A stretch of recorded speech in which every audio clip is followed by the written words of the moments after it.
68-47, trouncing of the Montevallo Bulldogs yesterday in the Elite Eight at the Acadome in Montgomery. Coach Joel Jones joins us this morning. Coach, first quarter was kind of tight, but after then it was all Aggies. Good morning. Good morning. Again, we got off to a sluggish start. Not as bad as it was in the Selma game on last Thursday, but we wasn't really playing up to our capabilities. And the score was 10-10 first quarter. And at the intermission of the first quarter, we came over to the huddle, and we talked a little bit. And I said, hey guys, this is a team that if you guys go out and impose your will on this team, we can take total control of this game. I don't quite remember what the halftime score was, but I think we were up maybe 19 points. Yeah, pretty big deficit, yeah. At halftime. So we went into the locker room happy, pretty much feeling really good about where we were. And we talked again about, hey, it's a four-quarter game. It's not the first half. It's the third and the fourth quarter. Come out third quarter, establish yourselves as the dominant team. And we kind of played even with them third quarter. In other words, the lead was, we were up 19 at half, and we didn't increase it. Mm-hmm. But fourth quarter, we were able to get it above 20-plus points. And you knew that Montevallo had the capabilities of coming back because they proved it earlier in the week. They did. I watched that game against the Briarwood Lions, Montevallo, Briarwood Lions, and Briarwood first half just had their way with Montevallo. And I was wondering, man, is it going to be this way the entire game? And the second half, Montevallo came out and they hit them in the mouth a little bit, and Briarwood rattled, and they became unraveled. So Montevallo took control of that game and probably won it by 2 or 3 points in the end. In the second quarter, you had some guys to step up and hit some key threes that kind of opened things up for you a little bit. Yes, Jordan Roberson, that kid is right now, he's found himself, and he's playing in a zone like no other. CJ Franklin knocked down some threes.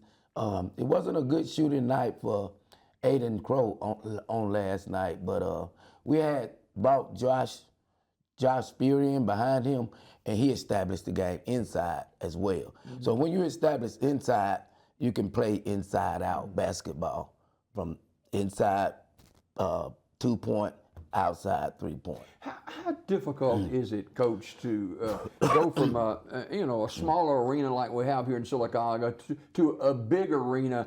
Does it you have to adjust your psyche as far as the goals and rims and that kind of thing? Yes. Not only that, the court is so much bigger. It's unreal. If you're not conditioned, you're gonna struggle in those kind of environments.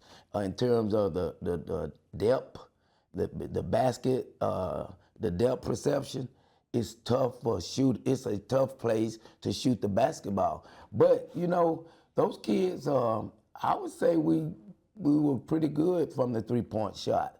Not bad, but not great. But I thought we did it. We shot it well enough to win it. Mm.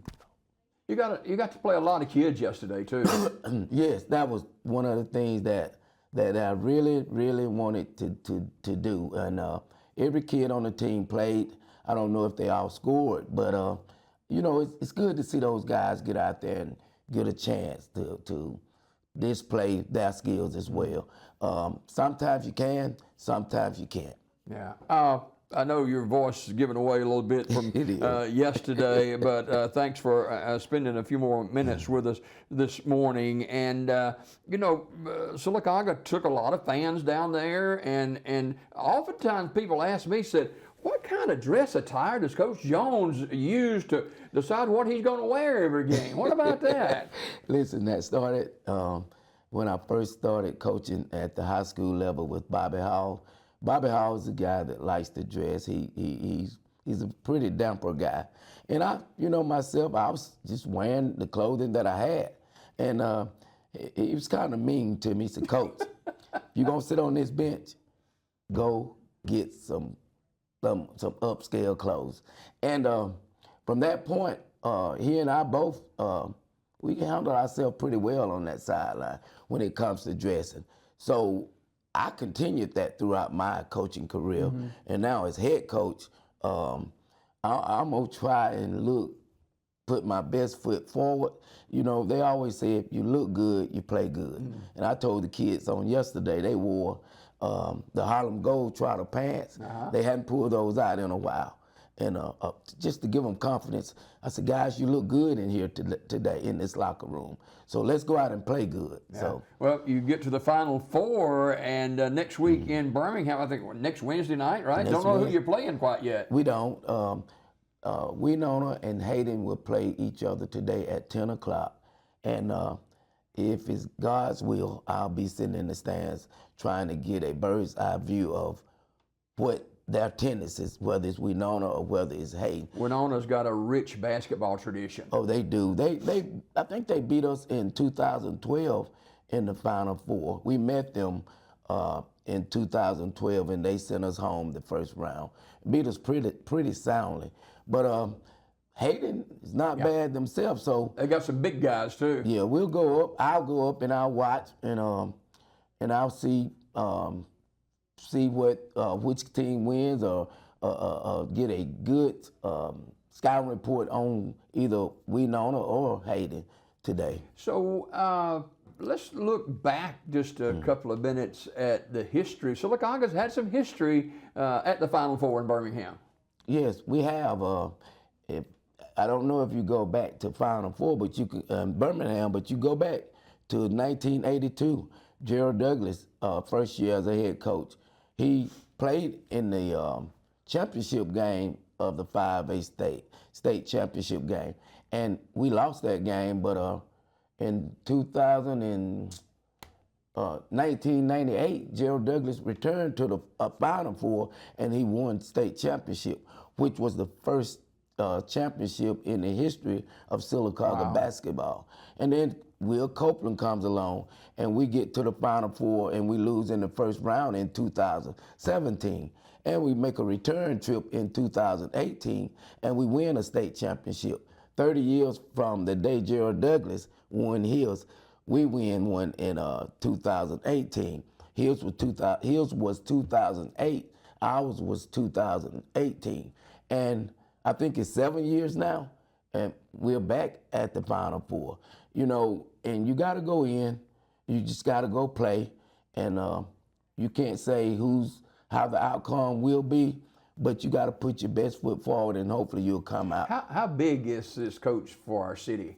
Man, it's huge. I mean, when you talk about four teams in the 5A classification, and you are one of those four that's still alive, I mean, it doesn't get any bigger than that. And to bring the state championship home, that's history. Those are things that you'll never forget those kind of things. Not only you as a coach, but the people in the city of Sylacauga will always go back to 2025 state championship team, if we're fortunate enough to win. Before we go this morning, the kids kind of grasp what's before? They do. They definitely knows what's at stake right here. And they're locked in. And this team, I love this team because we don't have a superstar.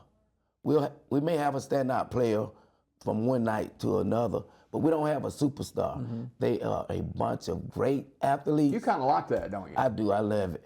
A bunch of great athletes that can play the game of basketball. Yeah. Well, Coach, good luck, and we'll see you next week in Birmingham. Sylacauga in the Final Four of Class 5A, and we'll say go Aggies. Coach, thanks for coming. Thank you for having me again. More Daybreak coming up right after this. Yeah. Wow.